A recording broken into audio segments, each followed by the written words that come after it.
Buenas tardes otra vez a la segunda parte de la historia del miedo, que ¿no? Pues la hora que tuvimos hace ya un par de semanicas pues se quedó corta porque al final pues, bueno, pues hay tantas cosas que contar que hace falta una segunda parte y vete a saber si una tercera. Por lo menos voy a intentarlo en esta hora poder abarcar un poquito lo que se me quedó en el tintero la vez pasada. Pues bueno, el tema pues me parece un tema curioso de analizar, como hablábamos hace un momentito con Miguel, roza no solo la historia, sino también la antropología, porque al final pues es, ¿no?, un análisis un poco del comportamiento también del ser humano, ¿no? De cómo hemos ido evolucionando, cómo hemos ido empapándonos del mundo que nos rodea, cómo nuestra especie se ha ido adaptando, sobreviviendo, que es la palabra mágica, y cómo eso nos ha calado y nos ha dejado huella en nosotros, ¿no? Porque al final el miedo pues es un arma, es una supervivencia que tenemos el ser humano. Lo que pasa es que mal llevada, ¿no?, mal gestionada, pues puede ser un problema. Bien, la hora pasada, no me voy a detener más, la hora pasada tratamos las fobias, tratamos los miedos atávicos, hablamos sobre el miedo al mar, también estuvimos hablando sobre el miedo a la noche, a los aparecidos, el miedo a la muerte, ¿no? Que es, la verdad, pues que no gira todo en torno al miedo a la muerte, ¿no? Comentamos luego al final un poquito el tema del miedo también al extraño, al otro, ¿no? Alrededor de la persona del judío. Y entonces hoy me gustaría volver a rebobinar un poquito porque se quedó bastante por comentar sobre el tema de las enfermedades, que está muy de moda, con el tema de la peste negra, ¿vale? Entonces voy a hablar un poco más sobre la peste negra, saltaremos al miedo también, a las hambrunas, que algo comenté, pero se me quedó también algunas cositas por sacar a la luz que creo que son muy curiosas e interesantes, y luego ya seguiremos con los que la otra vez no hablamos casi nada, que era sobre las mujeres, las brujas, el demonio, ¿vale? Para ir terminando. Pues bueno, el miedo a las enfermedades, ¿no? Pues al final pues gira, como he dicho, ¿no?, todo en torno a la muerte propia, ¿no?, de nosotros y de aquellas personas que están cercanas a nosotros, ¿no? Que a veces da más miedo, ¿no? No la propia muerte, sino el quedarte tú solo, ¿no? Habiendo muerto todos los que te rodean. Porque, a ver, la persona que se muere, se muere. Las cosas son como son. Ese, una vez muerto, no se va a enterar. En cambio, no da bastante miedo, ¿no? Esa soledad, que por cierto también era uno de los miedos atávicos, ¿no? Somos una especie gregaria, y el sentirnos solos de manera no voluntaria, no por un retiro espiritual, ¿no?, o personal que decides, pues la verdad que puede causar también pánico. Bien, antes de meternos en la peste negra, me gustaría hablar un poquito, por ejemplo, el tema de la enfermedad. Si nos paramos a pensar, ¿cómo serían nuestros tataras abuelos allá por el Paleolítico, en el momento en que son conscientes de su propia existencia, en el momento en que saben que van a morir, ¿vale? Porque, claro, llegamos a unos estadios de primitivismo que dudo que el Ardipithecus o el Australopithecus quizás empiecen a tener ya cierta, no sé cómo decirlo, cierto conocimiento de que algún día van a fallecer, ¿no? Pero en el momento en que nuestro cerebro ya está desarrollado y empezamos a darnos cuenta de que esto se acaba, o que en cualquiera, iba a decir a la vuelta de la esquina, pero la verdad que pocas esquinas de edificios había en el Paleolítico, ¿no? Que a la vuelta del chopo podíamos morir, ¿no? Entonces es el miedo a la enfermedad, a ese enemigo invisible que desconocemos, porque no es ningún animal que nos ataca, no es ningún dientes de sable, ninguna serpiente de la cual me pueda defender, sino que es algo que de repente, ¿no?, pues se mete dentro, o algo nos pasa y entonces moría, ¿no? Entonces, pues ese desasosiego que pudo causar la enfermedad, ¿no? La enfermedad. Cuando tenemos las primeras sociedades neolíticas, cuando están ya asentados, sedentarios, con la agricultura, con la ganadería, es cuando va a empezar probablemente las primeras epidemias, ¿vale? Que es a donde vamos a ir ahora con la peste. Los seres humanos conviven con animales, han descubierto la ganadería, de esa manera tienen al jabalí, a la oveja, ¿no? Pues al lado de la casa, no tienen que ir monte corriendo a por ellos, pero también esto conlleva una convivencia con estos animales, con una higiene, pues la verdad que bastante nula, y desconocen completamente este tema de bacterias, virus y demás, y entonces pues probablemente surgirían las primeras epidemias derivadas de esa convivencia, ¿no?, con los animales, con suciedad, etcétera, etcétera. las primeras pandemias que tendríamos en el Neolítico, claro, de las cuales no han quedado, ¿no? No ha quedado testimonio escrito porque obviamente pues, no existía todavía la escritura, pero probablemente ya ahí tendríamos las primeras pandemias, ¿no? Por así decirlo, dentro de pandemia en su minimundo, ¿no? Porque contacto con el planeta entero no había. De esta manera, bueno, pues llegamos a las grandes pestes, estas pestes, por ejemplo, pues del siglo V antes de Cristo, que algo comenté la otra vez, en Grecia, o la del siglo II después de Cristo, la peste antonina, que son dos pestes que van a causar una mortandad muy alta, sobre todo la antonina del siglo II. Puede decirse quizás que fue la primera causa de la caída del Imperio Romano, la gran mortandad que supuso para todo, caos económico, caos político, caos en las fronteras, en el ejército, ¿vale? Pues las crisis que van a venir luego en el siglo III. Y entonces estas pandemias, ¿no? Estas pandemias, bueno, pues llegaremos a la Edad Media y es donde tenemos la clásica, ¿no? La peste negra, la muerte negra, ¿no? Esa muerte que no tenemos ni idea de dónde viene, dan palos de ciego ¿no? de a ver cómo la puedo curar o no curar, aquel que se atreva a tratar a los enfermos, ¿vale? Entonces vamos a centrarnos un poquito. Estamos en el año 1345, Europa ha dejado ya la parte, bueno, vamos a decir así, la Alta Edad Media, un periodo más rural, sino que ha vuelto otra vez a surgir un mundo de ciudades. Y claro, las ciudades, las comunicaciones, los puertos, el gran comercio por todo el Mediterráneo tiene su cosa positiva, pero también su cosa negativa. Y lo negativo va a ser, como hoy en día, ¿no? Este mundo que estamos tan conectados tiene algo negativo, que en cuestión de horas podemos mantener un contacto en todo el planeta y por lo tanto el virus extenderlo en una semana está hasta en el polo más escondido del valle.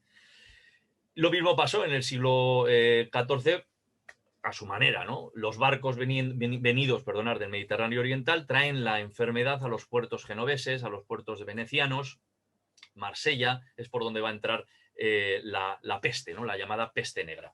Se ignoraba, como os he dicho, cualquier origen, no tenían ni idea. Sí que es cierto que desde entonces los barcos va a ponerse iba a decir de moda, pero no es la palabra exacta, ¿no? Se va a poner ya como una norma esa cuarentena, esos 40 días que tienen que estar ¿no? en el puerto si ha habido algún caso de alguna enfermedad. Pues será la peste negra uno de los ¿no? mayores desgracias que va a promover, ¿no? esta decisión de sanidad, que la verdad que salva, ¿no? En su momento salvaría bastantes vidas.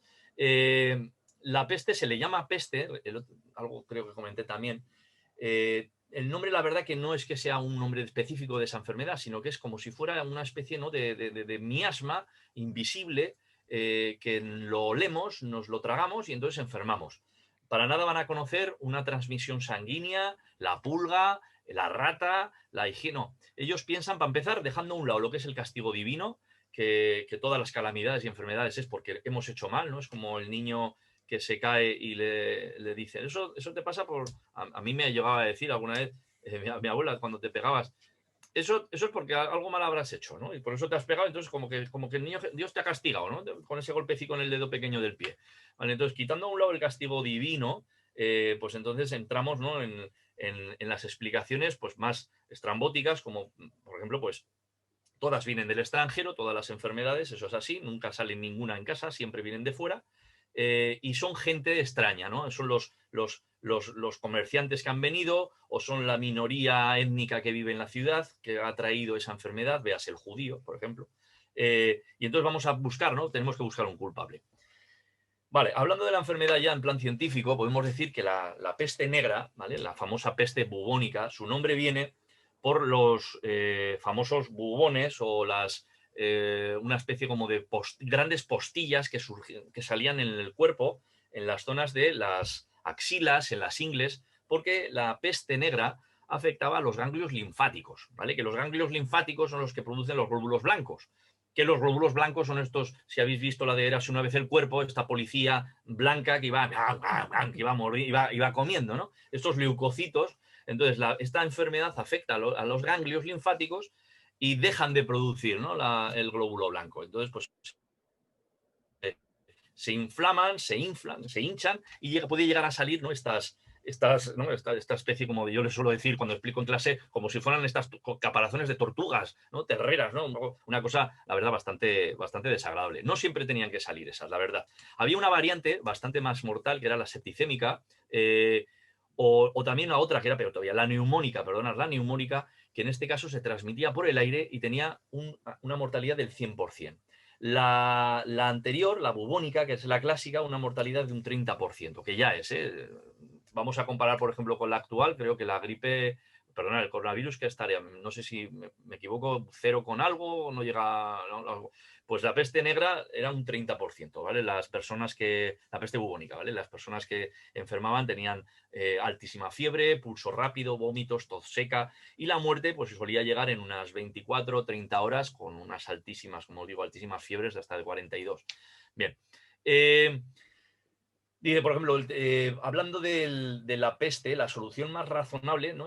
Claro, el instinto de las personas cuando venía esta enfermedad, el primero, ¿cuál es? El de huir, ¿no? Las personas lo primero que hacemos es intentar escaparnos, pero las autoridades, cuando venía esta enfermedad, en el momento en que ya conocen su funcionamiento, lo que hacen es aislar a las ciudades. Se cierra la puerta de la ciudad hasta que la enfermedad pase.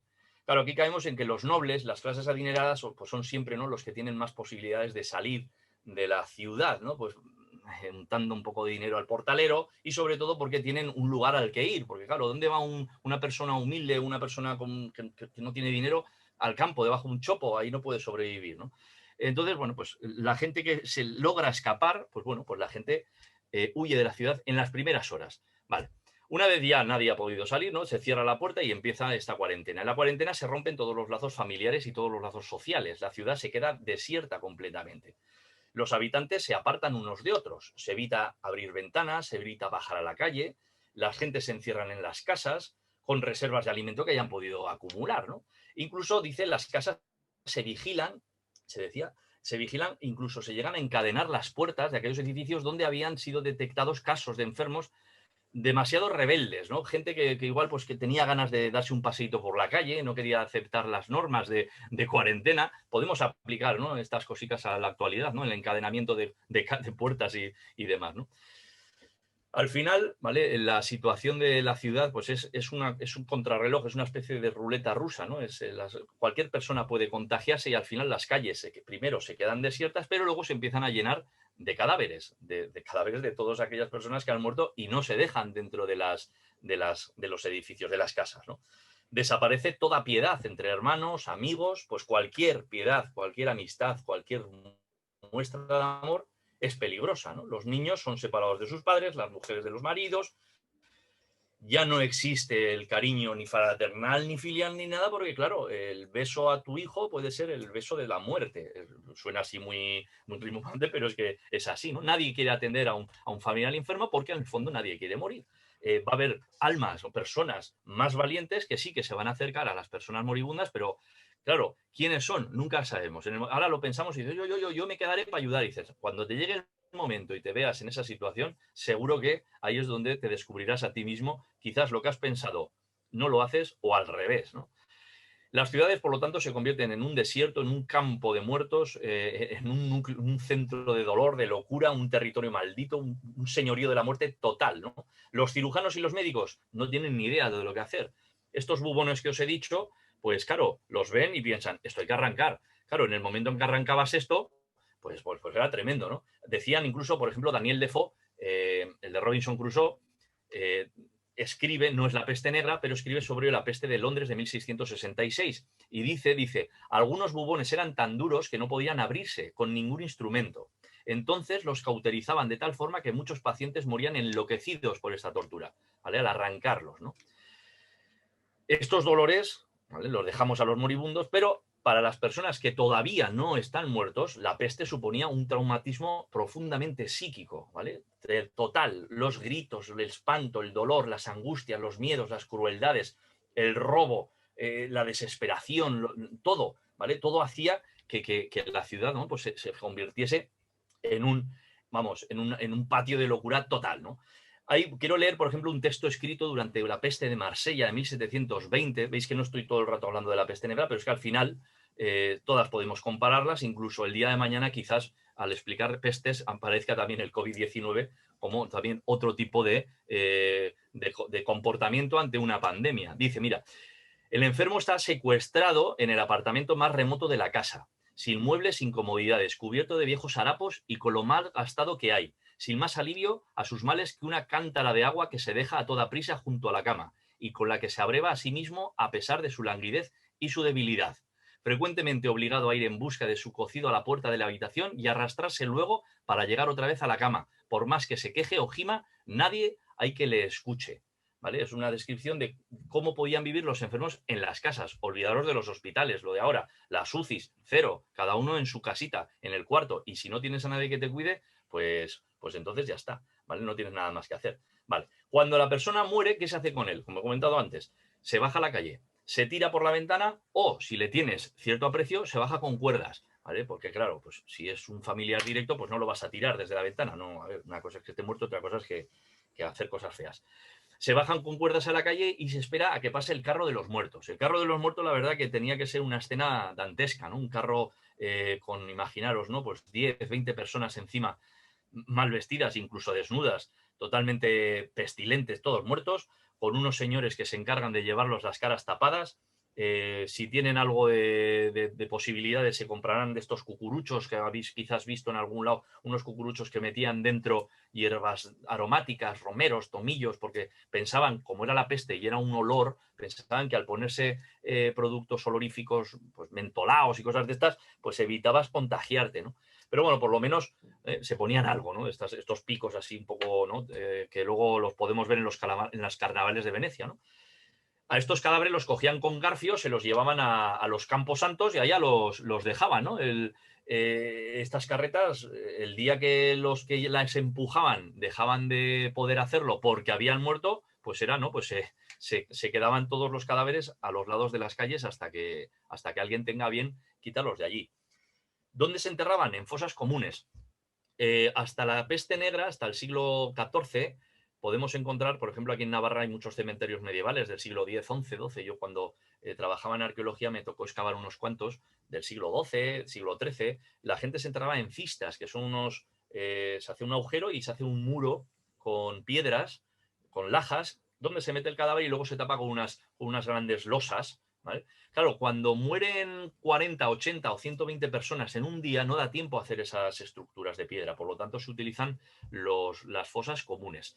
Va a ser la popularización del ataúd, ¿vale? En los momentos menos bestiales, la gente, en vez de hacer estas cistas de piedra, va a hacerse un ataúd de madera. Es más rápido que hacerlo de piedra. Y de hecho, la peste negra tendrá como una de las consecuencias la popularización del ataúd de madera hasta día de hoy. ¿Vale? Más, por ejemplo, ya que estoy hablando un poquito de consecuencias así visuales o de cosas, la representación de la muerte como un esqueleto con una guadaña. Que si tú vas a una tienda de disfraces y te quieres disfrazar de muerte, te darán eso, ¿no? Una especie de vestido con huesos y la guadañita, ¿no? Viene porque antes de la peste negra la muerte podía ser un señor anciano con un reloj de arena que te está avisando, ¿no? Que te queda poco tiempo de vida. En cambio ahora se cogen estas personas, estos esqueletos, incluso cuerpos en descomposición, con la guadaña. La guadaña, con una pasada, mata a 100 personas. Lo mismo que, ¿no? El agricultor con la guadaña hace así, ¿no? Y en un momento, ras, ¿no? Corta un montón de mieses, ¿no? Ras, pues lo mismo hace la peste, ¿no? En un día mata a 80 personas.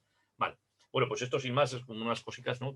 Curiosas que a día de hoy pues seguimos usando, ¿no? Ataúdes de madera y los disfraces que podemos comprar para Halloween famoso, ¿no? O lo que queráis, ¿no? Nochevieja. Vale. ¿Cómo actúan las personas respecto a estos momentos de pánico total? Tenemos dos maneras. Una, la piedad, el arrepentimiento, la devoción religiosa. Podemos encontrar grupos humanos por las calles latigazo limpio en la espalda para pedir perdón para que Dios nos perdone. Misas multitudinarias que eran un nido de contagio tremendo. Pero luego también tenemos el exceso, ¿vale? El exceso, el disfrutar del momento, como total voy a morir igual, pues me da igual. Entonces, pues me dedico a borracheras, desenfrenos sexuales, lo que sea. Una cita, por ejemplo, de la época decía, mientras en una casa se gemía bajo la servidumbre de la muerte, ocurría frecuentemente que en la casa vecina se abandonaban a toda clase de excesos, ¿vale? La ciudad, entonces, por lo tanto, reinaba una locura total. Para ir terminando con la peste, os quiero leer unas líneas de gente que vivió enfermedades como estas, que la verdad que son bastante significativas. Mirad, dice, uno que estaba todavía sano se hacía ya su fosa. Otros se acostaban en ella estando aún vivos. Y un trabajador de los míos, con sus manos y sus pies, se echó sobre sí mismo la tierra, con lo que murió. Imaginaros esto, ¿eh? Lo que ha dicho, si lo escribes, porque lo ha visto. Otro dice, un médico de Málaga en el siglo XVIII, en una peste de Málaga del siglo XVIII, nos dejó esta estremecedora narración. Hubo una mujer que se sepultó viva para no ser pasto de los animales. Y un hombre, atención, que habiendo sepultado a su hija, construyó su propio ataúd y murió al lado de ella. Tremendo, ¿vale? Las dos descripciones que, si bien no son de la peste negra del siglo XIV, son también de pandemias de siglos posteriores, que podemos meterlas dentro de este saco de peste, ¿no? Porque al final, como os digo, ¿no? La peste eran estas enfermedades, estas epidemias extendidas que no tenían un nombre más que, bueno, pues sí, pues como se extienden por todos los lados de una manera invisible y nadie lo ve y todos, pues les llaman peste. Más adelante, cuando en el siglo XIX ya la medicina esté mucho más evolucionada, pues ya le pondremos el nombre de cólera, le pondremos el nombre de cólera, por ejemplo, hubo una muy fuerte, ¿no? En España a finales del siglo XIX. A principios del siglo XX tenemos la famosa, no vamos a hablar de ella ahora, ¿no? De la famosa gripe española, que nace en Estados Unidos, pero bueno, se llama gripe española por circunstancias del momento, etcétera. Bueno, pues el tema de la muerte, el tema de la peste, ¿no? La frase en latín que dice "Abelo peste et fame liberanos domine", ¿no? De la guerra, de la peste y del hambre, libéranos, Señor, ¿no? De la enfermedad. Y cuántas concomitancias, cuántos paralelismos podemos sacar de las actuaciones que tenían los humanos durante las enfermedades en la Edad Media o en las de después y las que tenemos ahora, ¿vale? Pues la verdad que, aunque tenemos iPad, iPhones, casas domóticas, coches eléctricos y demás, seguimos siendo los mismos y actuamos de manera similar. Dejamos ya la peste a un lado y me apetecería hablar un poquito más sobre las hambrunas, ¿vale? El tema del miedo al hambre. El otro día ya empecé a hablar un poquillo, ya dije, ¿no? Pues una evolución un poquito antropológica desde la prehistoria, ¿no? Pues esa necesidad, obviamente necesidad básica del ser humano para alimentarnos, ¿no? Eh, y cómo el estómago y el hambre ha sido casi el motor de la civilización, ¿no? Vale que el estómago no ha creado el motor a explosión, pero sí que ha hecho que el ser humano bajara del árbol, se hiciese bípedo, fue la causa de que la especie humana saliese de África, de que llegase a todos los rincones del planeta, véase Australia, véase América, porque si no iban detrás de las manadas de animales, ¿a cuento de qué? Van a estar recorriendo miles y miles y miles de kilómetros, ¿no? No tiene ningún sentido, ningún programa, ¿no? De decir, no, que hay que llegar dentro de 1000 años, tenemos que llegar a América del Sur. No, van siguiendo, ¿no? las manadas de animales. Por lo tanto, estamos donde estamos en un primer estadio gracias al coleto, a la tripa, ¿vale? Que la tenemos ahí. Mucha cabeza, pero lo que hay que cuidar mucho, señores y señoras, es la panza, ¿eh? Bien. Este bipedismo que tenemos, ¿no? Nos hace andar a dos patas, nos libera las manos, nos mejora nuestras destrezas, aprendemos a cazar y nos convertimos al final, ¿no? en la cúspide, estamos en la cúspide, ¿no? De la alimenticia, ¿no? de la naturaleza. Cada vez cazamos mejor, cada vez tenemos más tiempo libre, cada vez tenemos más inteligencia, la alimentación, la carne hace que el cerebro crezca y nos volvamos más inteligentes. Y bueno, pero cada vez, eso digo, ¿no? Cada vez aseguramos más el alimento y no nos olvidamos, ¿no? de esa necesidad, de ese miedo al hambre, el miedo a morir de hambre, pero siempre está ahí, ¿no? Esa mosca siempre la tenemos detrás de la oreja, ¿vale? Porque al final, por mucho que tengamos la comida, hoy en día, aquí en casa el frigorífico está, morir de hambre, yo creo que ninguno de los que estamos aquí nos vamos a morir de hambre, podemos pasar hambre durante unas horas, pero siempre tenemos, ¿no? Tenemos ese miedo metido ahí. Cuando llega el neolítico, el descubrimiento de la agricultura y la ganadería, lo podemos dar como algo positivo. Dices, mira qué bien, mira, ya dejan de tener que ir a cazar, a recolectar, pero sí que es cierto que está demostrado que en los primeros años, las primeras décadas o los primeros siglos del neolítico hubo un retroceso de calidad de alimentación, porque claro, las personas empezaron a comer solo lo que tenían plantado y lo que tenían guardado en los corrales. Y dejaron de estar saliendo todo el día a cazar y recolectar, por lo tanto hubo un decrecimiento nutricional que se puede ver en los huesos de los primeros humanos sedentarios del neolítico, ¿vale? Luego ya esto ya se nivela, ¿vale? Y entonces ya, pues entonces llegamos a las épocas ya de después, ¿no? Bien, El neolítico puede traer otras consecuencias aparte como os he dicho, de la sedentarización y demás, que no vamos a tratar, como puede ser la propiedad privada, como puede ser las desigualdades sociales, que también esto va a causar bastantes, ¿no? bastantes problemas en estos primeros años, pero lo dejamos. Vamos a pasar, por ejemplo, a Roma, ¿no? La frase esta que la habréis escuchado más de una vez de pan y circo, ¿no? La habremos escuchado, pan y circo. ¿Qué significa? Mientras tenga a la plebe alimentada y entretenida, todo va bien. El miedo es un arma, el miedo es una herramienta. El miedo es una herramienta que se puede usar con fines políticos, pero también corta y por lo tanto hay que cuidarse de ella. El pan y circo lo que nos invita a los emperadores o los senadores de la época de la República, ¿vale? Es a mantener a esa masa enorme de ciudadanos romanos y gente que vivía fijaros, ¿no? 1 millón y pico en el siglo I, ¿no? En la ciudad de Roma. Como los tengas ahí aburridos y no les des de comer, estás muy, muy jodido con perdón, ¿no? Porque las personas entonces empiezan a quejarse, entonces esto no hay que dejarlo que ocurra. Si llegamos a la Edad Media, también tenemos, por ejemplo, sucesos que nacen precisamente de las hambrunas. Tenemos en Francia un levantamiento terrible que hubo en 1358 que se llamaba la Jacquerie. La Jacquerie. A los franceses, los nobles, a los campesinos les llamaban Jacques Malaterre, Jacques Malatierra. Y entonces hubo un levantamiento de campesinos por el exceso de impuestos y la mala alimentación. Estamos en el siglo XIV, es un siglo en el cual si hay alguna vez una máquina del tiempo, mejor no viajar, y nunca a Francia, porque puedes elegir peste negra, guerra de los 100 años o revueltas campesinas, puedes elegir, ¿no? Incluso empieza una pequeña glaciación que hace que los inviernos sean muy, muy, muy desagradables. Pues la Jacquerie fue un levantamiento popular, murieron nobles, murieron campesinos, ¿vale? Y ahí lo tenemos. Incluso si nos vamos a Inglaterra, tenemos el famoso Robin Hood, ¿no? La leyenda de Robin Hood, pues al final, a nada que hayamos visto todos la película de Disney, el sheriff de Nottingham apretando impuestos, la gente no tiene para comer y ahí están, ¿no? Los alegres compañeros de Robin Hood en el bosque de Sherwood robando para dar, ¿no? Para que puedan comer las personas, ¿no? Los proscritos. O llegamos a la Revolución Francesa, ¿vale? Que la causa de la Revolución Francesa no solo es el hambre, pero sí que es una de las causas, ¿vale? El hambre y la mala alimentación, los impuestos, la subida del pan, ¿vale? Del pueblo, ¿no? Pues bueno, pues podemos ver cómo el hambre y el miedo al hambre ha marcado la historia de la humanidad, que lo tenemos ahí, como se nos ha olvidado, porque ahora mismo yo en el año 2020, como mucho puedo pasar hambre desde que como hasta que ceno, se nos ha olvidado que aquí se ha muerto gente de hambre, en España, ¿vale? Por ejemplo, sin ir más lejos, en el siglo XIX, fijaros la que se montó en Irlanda porque hubo una plaga que acabó con las cosechas de la patata. ¿Vale? Como comían patata por todos los lados, patatas y velas, como dice el chiste del señor Tomás, ¿vale? Pues se jorobaron las patatas, pues anda que no se tuvieron que marchar a Estados Unidos miles y miles y miles de irlandeses, ¿no? ¿O qué sería de España?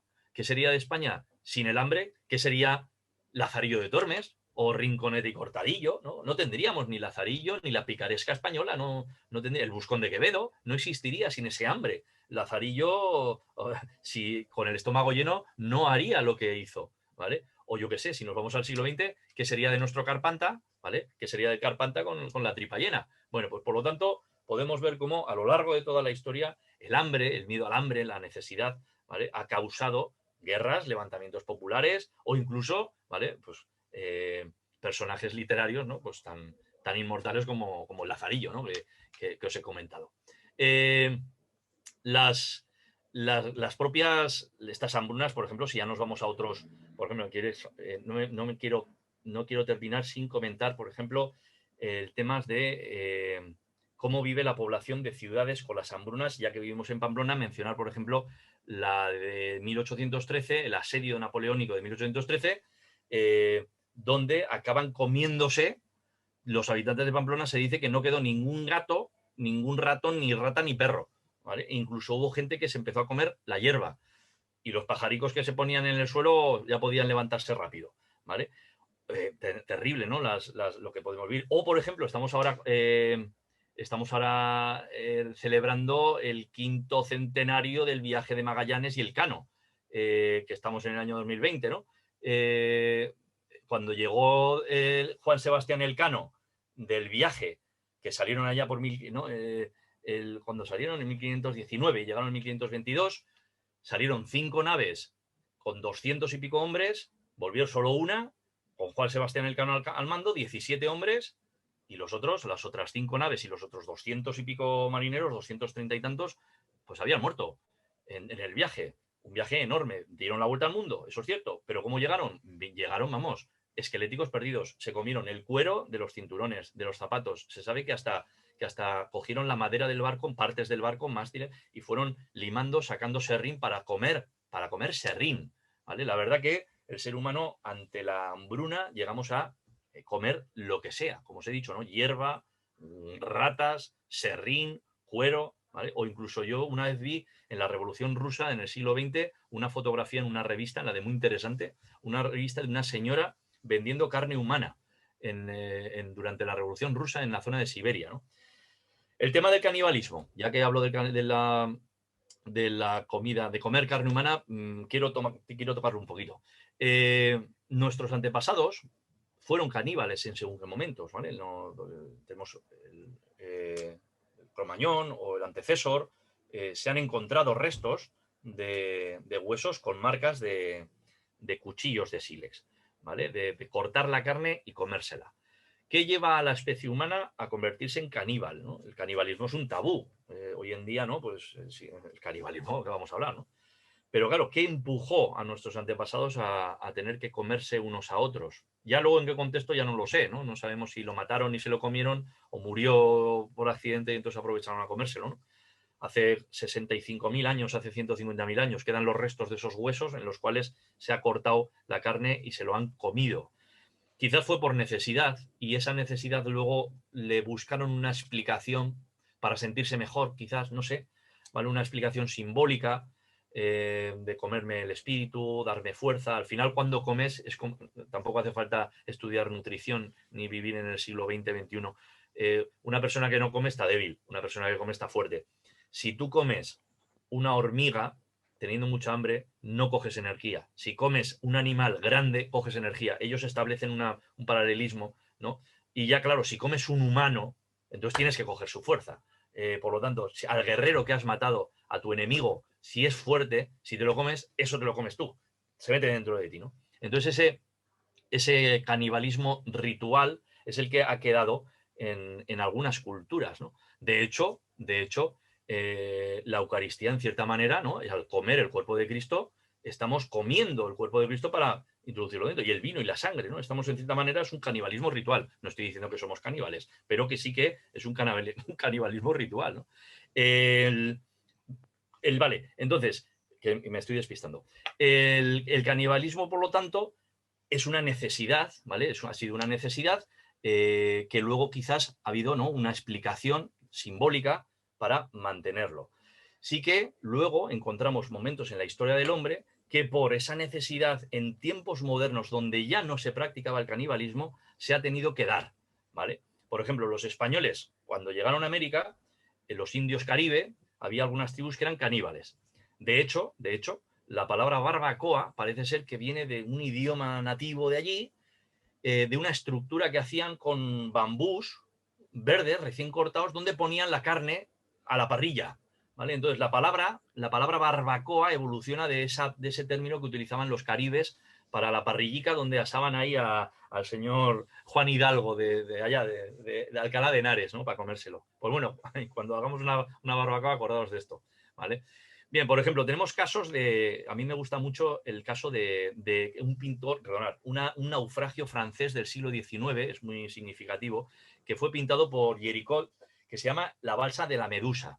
¿Vale? Es un naufragio que ocurrió en 1816, un barco que naufragó, chocó contra unas rocas, se partió, en el hundimiento les dio a unir unas tablas y al final de todos los tripulantes que iban, 146 personas se subieron encima de esta balsa. ¿Vale? 146 personas. De las 146 personas, en el momento en que se subieron encima, se comieron, bueno, la cosa es que acabaron comiéndose las pocas galletas y bizcochos que habían salvado en cuestión de horas, se les debió caer unos barriles de agua, se quedaron sin agua, se quedaron sin comida, a nada, no llegaban ni a un día, ni 24 horas después del, del naufragio. Total, de los 146 hombres, una semana y media después quedaban 15 supervivientes. 15. Al verse sin comida y verse sin bebida, de esos 140 y tantas personas, muchos de ellos se tiraron al agua, se suicidaron. Dijeron, ¿para qué? Y otros murieron o fueron asesinados, ¿vale? Y de hecho, ¿vale?, practicaron el canibalismo. Cuando la noticia llegó a Francia, bueno, el barco a la semana y pico fue rescatado, fijaros, semana y pico, que no estamos hablando meses en alta mar, no, una semana y pico. Y dices tú, joder, podía haber esperado un poquito más antes de comerme a Josep Luis. Pero bueno, la cosa es que 15 personas, ¿no? Entonces llegó esto a París, a Francia, y fue un escándalo terrible, ¿no? Vale. O tenemos, el otro día comenté el caso de la película de Viven, ¿no? Del vuelo 571 de Uruguay, ¿no? El equipo de rugby que se chocó y se tuvieron que comer entre ellos, ¿no? Bueno, pues en este caso, bueno, pues, es que está justificado, quitando a un lado el asco que nos puede dar, diciendo, oye, es la supervivencia. ¿Quiénes de los que estamos aquí no llegaríamos a comer carne humana? No lo vamos a preguntarnos, ¿no? Vamos a probar. Pero la verdad que el canibalismo es un tabú, pero está movido, obviamente, por eso, ¿no? Por el miedo al hambre que tenemos. Bien, vamos a saltar ya, dejamos las pestes, dejamos el hambre y vamos a viajar al tema de, vamos a decir, las ligas demoníacas, las ligas del demonio, ¿no? La sección Satanás. La sección Satanás, antes de llegar a él, antes de llegar al jefe, voy a hablar de la mujer. Yo lo siento meter a la mujer en la liga de Satanás, pero es que la mujer era una herramienta del demonio a través de la cual el pecado llegaba al hombre. Lo que voy a decir, yo no soy el ideólogo, yo soy el mensajero, que quede claro, ¿vale? No me veáis a mí como el defensor de estas teorías. Yo solo voy a hablar cómo era considerada la mujer durante la antigüedad y en la Edad Media y en la Edad Moderna. Vale. Empezamos un poquito desde atrás, ¿no? El sexo femenino pues adquiere una condición especial en la época de la prehistoria, obviamente, por crear vida. No sabemos, ¿no?, de dónde venía la vida, la mujer cómo se quedaba embarazada, y entonces esto va a tener, seguramente tenía un trato especial dentro de la tribu. No sabemos hasta qué límite, pero ahí está. No es casualidad que las estatuitas de las Venus, que representan a estas mujeres con los pechos y las caderas exageradamente anchas, ¿vale?, pues no aparezcan estatuitas de hombres. ¿Por qué aparecen ellas y no aparecen ellos, ¿no? Entonces, aquí esto nos está dando pues mucha representación, ¿no? Estas diosas de la fecundidad y de la naturaleza, pues bueno, pues nos está hablando que probablemente las mujeres tenían un trato diferenciado dentro de esas tribus paleolíticas. Esta mujer, ojo, se representa con la madre tierra, pero entonces, por tanto, no solo representa la vida, y mirar qué cosa tan curiosa, sino que la mujer también acaba estableciéndose unas relaciones con la muerte, ¿no? La tierra, la diosa madre, es vida, pero también muerte. Da a luz, pero también acoge el cuerpo de los difuntos, ¿no? Los enterramientos, los primeros enterramientos, que es el nombre de Neandertal, oficialmente el primero en enterrar a sus muertos, es el primero, ¿no? Entonces, claro, lo mismo que el útero, o lo mismo que de la tripa de la mamá sale la vida, lo mismo de la tierra salen las plantas, el muerto entra otra vez en la tierra, ¿no? Entonces ese vínculo entre la vida y la muerte, ¿no? No es algo raro. De hecho, en numerosas religiones la muerte se representa como una figura femenina, ¿vale? En castellano es femenino, la muerte, la propia palabra ya es femenino, ¿no? ¿En qué momento hay una sustitución de la sacralización de la mujer? ¿En qué momento deja de tener la mujer esa preponderancia un poquito simbólica relacionada con esa magia, a pasar a tener, ¿vale?, precisamente lo contrario? Pues quizás es el Neolítico. El Neolítico, quizás ahí hubo una especie de pequeño golpe de estado. Sí que es cierto que en el Neolítico, perdonad, sigue habiendo diosas madre, pero tiene que ser, yo creo, ese momento en el cual es el punto de inflexión. El ser humano domina la naturaleza, el hombre domina a la tierra.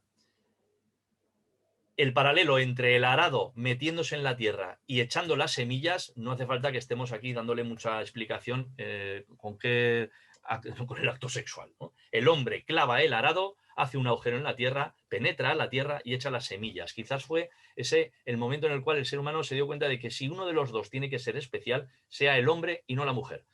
El hombre ha dominado a la naturaleza. Empiezan los primeros dioses con forma humana masculina, y es el origen de las religiones fálicas que van a venir después, que son panteones en los cuales aparecen diosas femeninas, como por ejemplo podemos tener en Grecia pues a Demeter, o Isis en Egipto. Pero ¿quiénes son los dioses principales? Tenemos a Zeus, Júpiter, Odín, Amon-Ra, ¿vale? Y las mujeres están por debajo de ellos, ¿vale? Entonces estas religiones fálicas no nacen en las épocas clásicas, sino que habría que buscarlas en un neolítico evolucionado, primeras edades de los metales, ¿no? Y es ahí donde va a ocurrir esa bisagra y la mujer va a estar entonces por debajo del hombre, ¿vale? Todo esto nace del miedo, del temor a lo que no se conoce. Claro, no se sabe la menstruación, no sabemos el embarazo, el parto. Eso es un misterio terrible. Que la mujer sangre una vez al mes, como no lo entendemos, da miedo. Todo lo que no conocemos da miedo. Y por lo tanto, es todo esto, ¿no? La mujer va a estar, al final va a estar por debajo, ¿no? De las autoridades masculinas. Vale. La consideración de la mujer como un ser impuro a la que pueden acompañar estas desgracias o males, como por ejemplo en el mito de Pandora, ¿no? El mito de Pandora habla que Pandora es la primera mujer creada por los dioses para llevar el mal a los hombres en la tierra, ¿vale? No es, digo que la consideración como ser impuro de la mujer no es exclusiva del cristianismo, ¿eh? Sino que ya os estoy explicando un poquito que la tenemos ya en épocas anteriores al cristianismo. Pero sí que es cierto que el cristianismo hizo suya desde muy pronto vamos a decir así, este lado negativo de la mujer. ¿Vale? ¿Por qué? Porque de todos los males que la mujer produce es la sexualidad el más grave, el más peligroso. ¿Vale? Mirad, hay un libro que se llama L'Ars Moriendi, que se pone de moda en el siglo XV, que era una especie de manual del buen morir. Era un libro con unas ilustraciones que lo que te hacían era explicar cómo tienes que preparar tu alma, el cuerpo no, cómo puedes preparar tu alma para los últimos momentos, ya que te van a atacar demonios y te van a plantear unas tentaciones para que en el último segundo caigas y por muy virtuoso que hayas sido en la vida, en ese último segundo, ese fastidio a la eternidad, allá a Pepe Botero, ¿vale? Toda la eternidad en el infierno. Dentro de los diferentes de las diferentes pruebas que van a tener el Ars Moriendi, va a haber una que es una tentación diabólica que va a aparecer un demonio que nos va a mostrar el lado fornicador del hombre, la infidelidad conyugal, ¿no? Nos va a decir, acuérdate que tú eres un fornicador, que has tenido tentaciones si no has caído, ¿no? Al final, fijaros, el asunto es que al hombre le dice que es un fornicador. La culpa es de la mujer, es ella la que le ha tentado, pero es él el que ha caído en pecado. ¿Vale? Entonces, en el Ars Moriendi prepara el espíritu para que en ese momento sepas actuar de manera rápida para no decir, sí, efectivamente, soy un pecador, y entonces ya te hundes en la desesperación, pierdes la esperanza de que Dios te va a salvar y entonces ya el demonio ha conseguido lo que quería, que es que perdieras la esperanza en que Dios te va a perdonar. ¿Vale? ¿Cómo la pierdes? Diciéndote, acuérdate que has cometido o adulterios o pensamientos impuros. ¿Vale? Los predicadores que recorrían Europa desde el siglo XIII, sobre todo las órdenes mendicantes, van a tener un papel muy importante vehicular y potenciador de la misoginia. ¿Vale? Se va a extender ese mensaje de que la mujer es el pecado, la mujer es la tentación. Fijaros, os voy a leer de un monje de Cluny en una obra que tiene unas frases que dice sobre las mujeres. Dice, toda mujer se regocija pensando en el pecado y en vivirlo. Abismo de sexualidad, instrumento del averno, boca de vicios. Ella es el delirio supremo y el enemigo íntimo. Una loba no es peor porque su violencia es menor.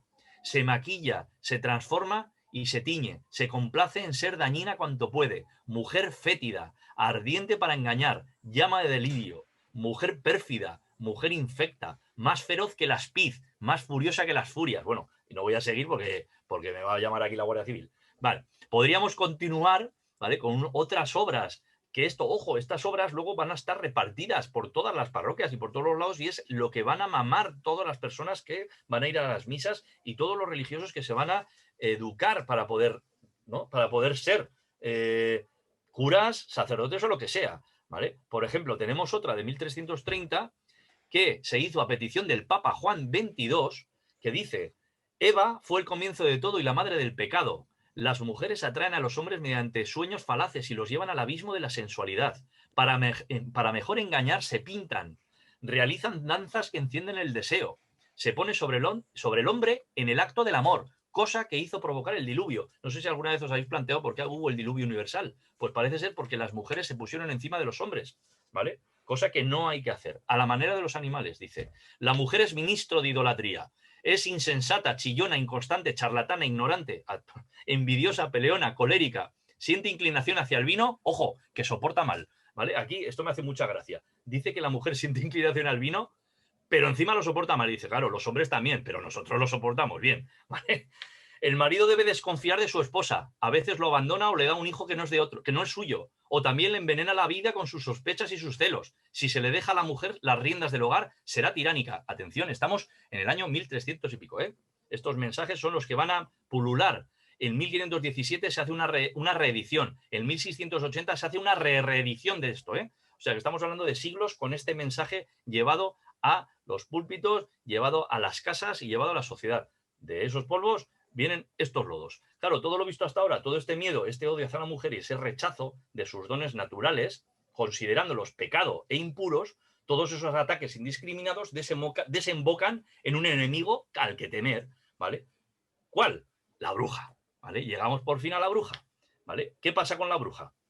Claro, las brujas, ¿no? Las brujas, me decía Miguel el otro día, ¿no? Que la primera constancia que hay de brujería en Navarra, ¿verdad? Era en el siglo XIII con los Champaña, ¿no? En época de Champaña, ¿verdad? No Sí, recuerdo mal, lo primero documentado, sí. sí. De hecho es cierto. Estuve mirando y efectivamente el siglo XIII es un boom brujeril en toda Europa, ¿vale? Aquí, eso es, las historias sobre las brujas es desde más o menos, pues eso, el siglo XIII, la obsesión por la brujería y por la herejía, ¿no? Las brujas comenzaron a existir en el momento en que se les empezó a buscar, ¿no? Es una frase que me parece muy, muy interesante, ¿no? Hasta el momento que no hacen falta estos chivos expiatorios, ¿no? Estas personas no aparecen por ningún lado, ¿no? En las religiones paganas abundan las figuras femeninas, de hecho es exclusivo en ellas, atención, el tema de la bruja y de la magia y de la hechicería, pero claro, estamos en unas religiones politeístas, ¿no? Por ejemplo, Isis está relacionado con los cultos mistéricos, el mundo esotérico, la resurrección, o por ejemplo, Hécate, en Grecia Hécate era la diosa de la magia, también la diosa que acompañaba a los espíritus al inframundo, era la diosa de la muerte, por así decirlo, ¿no? Era liderada el mundo de las sombras, ¿no? Se le achacaba a Hécate la fundación de la hechicería en sí, ¿no? Tenemos otras tantas, como las sibilas, Circe, que aparece en la Odisea, que transforma a los amigos de Ulises en cerdos, ¿vale? La cosa es que la mujer en la antigüedad está relacionada con la brujería y con la magia, ¿vale? Pero no tiene esa connotación que va a tener la bruja, ¿vale? La bruja en el mundo cristiano. La herejía, ¿vale? El término herejía, etimológicamente hablando, significa libertad de elegir, es curioso, ¿no? Es aquel que piensa diferente, ¿no? El caso es que el cristianismo, claro, el enemigo del cristianismo en el momento en que no está aceptado legalmente como religión por el Imperio Romano, el enemigo del cristianismo es el paganismo. Eso es así, ¿no? Los primeros cristianos, el enemigo era la religión pagana.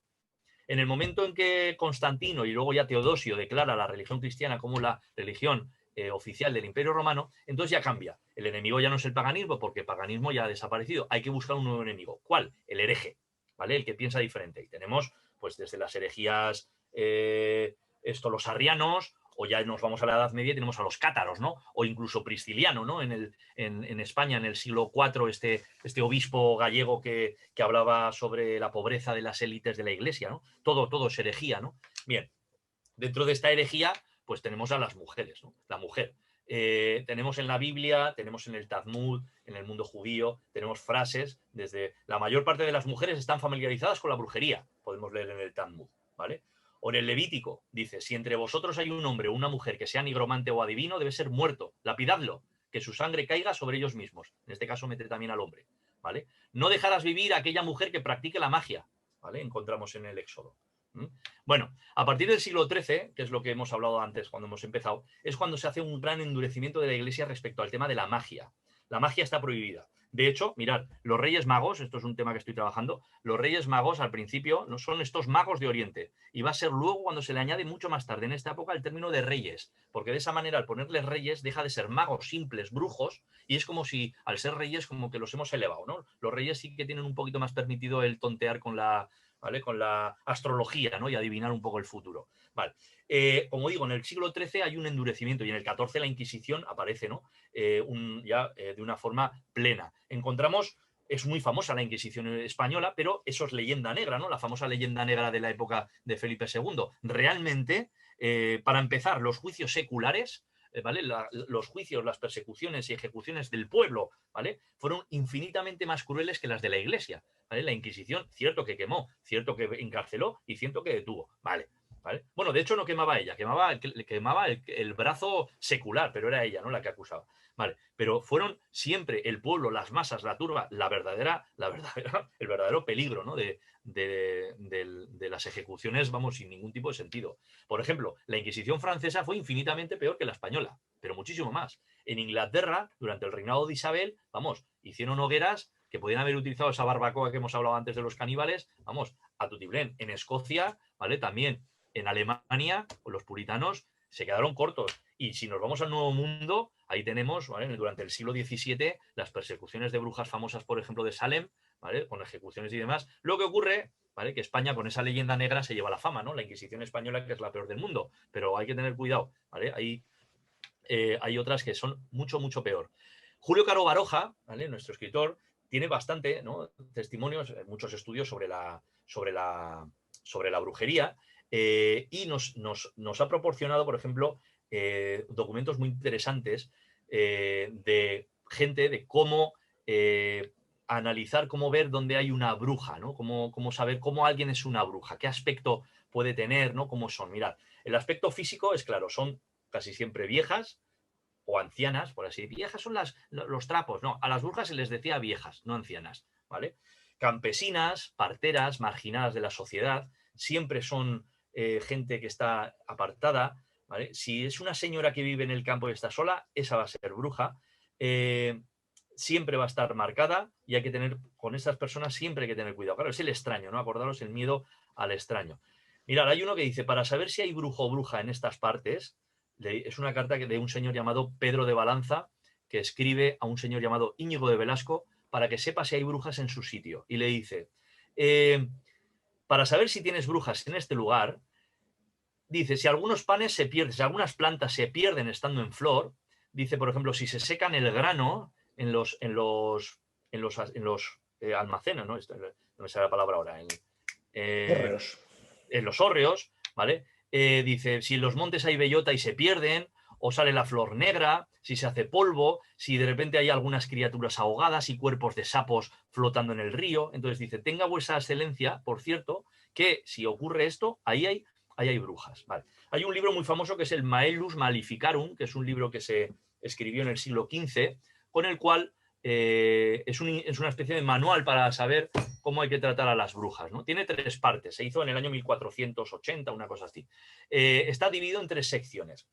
La primera sección nos habla de cómo, nos explica, pero nada, la primera sección nos prueba que la hechicería y la brujería existen, nos da detalles de qué demonios hay, las brujas, cómo hacen, qué hacen y demás. La segunda parte nos describe las formas de brujería que hay, cómo lanzan hechizos, cómo tienen el pacto con el diablo, ¿vale? Nos dicen información de todo. Y la tercera nos detalla cómo hay que luchar con ellas, ¿vale? Qué hay que hacer, qué ritos y qué demás. Todo este libro está sacado, las fuentes de este libro, la mayoría son interrogatorios en los cuales se ha aplicado la tortura, ¿vale? Para poder tener las respuestas que se buscaba, no las respuestas que tenía, ¿no? Hay una frase de un escritor, profesor mío de inglés del colegio donde estudié, que era maristas, Fernando Videgainagós, que se murió el año pasado, por cierto, que en paz descanse, que decía, ¿no?, que de revisar los juicios de la brujería en Navarra es la especialidad de él, decía que había que bajar, seguro que habría que bajar a más de un santo del altar y habría que subir al altar a más de una bruja quemada, ¿vale? Decía él, ¿no? Porque claro, aquí, ¿cómo se obtenía esa información, ¿no? ¿Cómo se obtenía? Pues la verdad que los medios no eran muy, muy, muy recomendables. De hecho, la tortura en España fue legal para los interrogatorios, perdón, no había ningún juicio válido si no se había aplicado previa tortura hasta 1812. Es la Constitución de Cádiz de 1812 la que abole la tortura en los juicios. ¿Vale? Luego lo que pasa es que con Fernando VII vuelve otra vez a aparecer, pero luego acaba otra vez quitándose. ¿Vale? O sea, hay que esperar hasta el siglo XIX para que la tortura no sea una herramienta totalmente institucionalizada que si se aplica, ¿vale?, entonces es cuando el juicio tiene sentido. Si no, el juicio no tiene por qué, ¿vale? Porque como no ha habido tortura, no sabemos si ha dicho la verdad o no ha dicho la verdad. Vale. Las brujas, aparte de dañar las cosechas, de dañar el campo, que al fin y al cabo atenta con una de las cosas que hemos visto, el hambre, la muerte, ¿no? ¿Por qué, no? ¿Por qué nos genera miedo? También otra de las cosas que hace, por ejemplo, son atacar a la fertilidad de las personas. Si un matrimonio se ha casado y no tiene hijos, la explicación es que en la boda alguien ha entrado en la iglesia y ha hecho un nudo con una cuerda. Y una mujer ha hecho un nudo, nos ha hecho un hechizo y por lo tanto no podemos tener hijos. Entonces, ¿qué hacemos? Buscar a esa mujer. Seguramente la encontrarán, ¿vale? Si la buscamos, como os he dicho, al final la encontramos. Y luego había unos rituales para deshacer el hechizo que eran, bueno, muy, muy ridículos. Desde mear a través de una cerradura hasta atarlos desnudos uno de espaldas al otro en un corral y dejarlos una noche entera. Bueno, la cosa es que al final pues podían tener hijos o igual no. Y si no tenían, pues entonces era un castigo de Dios y ya está, ¿no? Si hemos encontrado a la bruja y seguimos sin tener hijos, pues porque Dios lo quiere. Vale. Estas brujas, por ejemplo, ¿dónde las vamos a encontrar? Que os lo he dicho antes. Pues las vamos a encontrar siempre aisladas, ¿no? ¿Dónde se reúnen las brujas? En los campos, en los campos apartados, en las encrucijadas. Las encrucijadas eran dominio de la diosa Hécate, la diosa de la muerte griega. Pues las encrucijadas van a ser también lugares donde se van a juntar las brujas. Por eso vamos a poner cruces en las encrucijadas, ¿vale? Ahí es donde vamos a encontrar también los cuerpos colgando de los ajusticiados. Las encrucijadas hoy en día están olvidadas en Navarra, ahí tenemos las cruces perdidas, ¿no? Llenas de hierbas y madre mía, qué historias tendrían estos Carrefour, como se decía en francés, ¿vale? Estos cruces de caminos, ¿no? Estas encrucijadas. Y luego estaban los aquelarres, ¿no? El aquelarre, pues el famoso aquelarre, por ejemplo, pues aquí en Navarra, ¿cuál tenemos el más famoso? Pues el de Zugarramurdi, ¿no? Los aquelarres de Zugarramurdi, que siempre se hacen a la noche, en los cuales, pues bueno, pues se realizaban de todo, unas prácticas pues apoteósicas, ¿no? Si vemos lo que se hacía en libros de brujería, tenemos desde vamos, pues unos banquetes caníbales, orgías de todo tipo, ¿vale? La manifestación del demonio, besarle el culo, de donde viene la expresión, ¿no? Besar el culo. Los acólitos que querían entrar dentro de lo que es el círculo brujeril debían besar el culo a Lucifer. Entonces esa era, ¿no? una de las pruebas finales, y entonces en el momento en que le besabas el culo ya formabas parte de su club, ¿vale? Selecto de brujas y brujos, ¿no? Vale. Tenemos entonces testimonios de todo, ¿no? Yo me acuerdo un libro que leí de Gonzalo Torrente Ballester que se llama Las crónicas del rey pasmado, que es graciosísimo. Y de hecho empieza con un testimonio en Madrid de gente que ha visto una serpiente gigante en el suelo y ha visto unos demonios flotando en el aire. Y entonces, cómo esa historia empieza a hacerse grande, grande, grande y al final ven de todo, ven 200 brujos volando por el cielo y al final no ha pasado nada. Ni ha habido serpiente, ni ha habido brujos y demás. La imaginación popular, ¿no? Lo que es la bola de nieve que va haciéndose grande, grande, grande, al final llegamos a las brujas desentierran niños, hacen pasta con ellos, se lo ponen en el cuerpo y de esa manera vuelan, ¿no? Y digo la imaginación porque fijaros un texto del 27 de septiembre de 1524 de Pamplona, que dicen que ese día cayó sobre Pamplona una horrible tempestad de más de 3 horas de duración, provocada por los más de 1000 brujos concentrados en sus proximidades, con intención de perder con piedra las viñas de Pamplona y su comarca. Fue tan grande el aparato eléctrico y el chaparrón, la pedrisca, que derribó muchos molinos y arrasó viñas, panes y arboledas. Derribó una gran cubierta sostenida por 4 pilares en la plaza de San Lorenzo, y no pudieron los brujos terminar a su gusto la faena porque apareció en el cielo una gran cruz blanca que los echó a todos a una sierra cercana. ¿Vale? Esto es un texto del siglo XVI que habla de una presencia de brujos y brujas que lo que querían es hacer el mal en Pamplona. ¿Vale? Y el mal por definición de la bruja trabaja a las órdenes de ¿quién? De Satanás. ¿Vale? Aunque llevamos ya las 9, me vais a permitir 10 minutitos más como máximo y así ya dejo zanjado, ¿no? a nuestro querido Satán y con eso ya termino la charla, ¿no? Satanás, ¿no? Satanás, fijaros, apenas aparece, el demonio apenas aparece en el arte primitivo, cristiano primitivo, no aparece. El enemigo, como os he dicho antes, del cristianismo antiguo era el paganismo. No aparece el demonio. De hecho, por ejemplo, mirar, Santiago Posteguillo, el magnífico escritor, ¿no? de novela histórica Santiago Posteguillo, en uno de sus libros tiene una teoría, yo creo que es de él, que explica que el 666, el número de la bestia, el 666, realmente, si lo ponemos en números romanos, es DCLXV palito, ¿vale? Y si cogemos esas letras, serían las iniciales de, lo tengo apuntado, dice aquí, Domitianus Caesar Legatos Christi Biliter Interfecit, que traducido es Domiciano César asesinó vilmente a los legados de Cristo. Qué casualidad, queda una frase bastante bonita, ¿no? Domiciano asesinó a los legados de Cristo. Entre otros, intentó matar a San Juan, que es el que hace el Apocalipsis, que es donde aparece el número 666. ¿Vale? Bueno, ¿Será real? ¿Esta teoría será cierta? ¿El número de la bestia significará solo en latín eso? Bueno, la cosa la dejamos ahí, ¿vale? Como os digo, el arte primitivo no va a encontrar el cristianismo. Hay que esperar al siglo VI en una iglesia de Egipto donde vamos a ver la primera vez la representación del demonio, ¿vale? Pero no como un ser monstruoso, sino como un ángel caído. Lo único que tiene es unas uñas un poco largas, ¿vale? Pero no es feo, para nada. Tiene una sonrisa, ¿vale? Y es ahí, ¿no? La primera vez que se le representa al demonio. En los siglos XI y XII, previos al XIII, de la bruja, es donde va a haber la gran explosión diabólica de Satanás en Europa. En los siglos XIII, con el gótico, e incluso antes ya también, un poco en el románico, encontramos en los tímpanos y en las arquivoltas también, ¿no? En el románico también, digo, pero en los tímpanos, me refiero a los del gótico, los juicios finales, ¿no? Enormes, ¿no? Donde vamos a encontrar, por ejemplo, en el de Tudela, ¿no? Que si vemos las arquivoltas, a un lado tenemos las personas que se van a salvar y al otro lado tenemos, vamos, todos los suplicios detallados, habidos y por haber, para todas las personas que no han cumplido los mandamientos de Dios y han jugado ¿no? con los dados del demonio, ¿no? Desde extraer intestinos, vomitar avaros, comer platos a glotones hasta que revientan, ¿vale? Tenemos todo un abanico enorme, ¿no? De castigos infernales para todos aquellos que no cumplen, que conforme entras en la puerta está a nuestra derecha, porque si nos ponemos mirando hacia afuera, que es donde estaría mirando Cristo, que está arriba del Pantocrátor, sería a su izquierda, ¿vale? No sería nuestra derecha andando en la iglesia, pero sería a la izquierda del Padre que está puesto sentado arriba de todos estos castigos. Esa relación entre la izquierda, la siniestra, es el lado negativo y la derecha es el lado positivo. No hace falta, a ver, no, yo creo que a estas alturas no nos vamos a sorprender con que la derecha se relacione con el hombre y la izquierda sea relacionada con la mujer. Vale, por ejemplo, en el siglo XVI llegamos a un nivel ya de conocimiento del demonio que encontramos documentos de autores alemanes, de autores franceses, donde nos hablan de incluso cuántos demonios existen en la Tierra, en el inframundo. Por ejemplo, hay uno muy curioso, mirad, aquí hay una obra anónima de 1581 que se llama El Gabinete del Rey de Francia, que calcula que hay 7.405.920 demonios repartidos entre 72 príncipes sometidos a Satán. Yo la verdad que desconozco cómo se puede llegar a este tipo de cálculo tan exacto. Bueno, hay otro que dice 7.409.127, no 28, 27 demonios, ¿vale?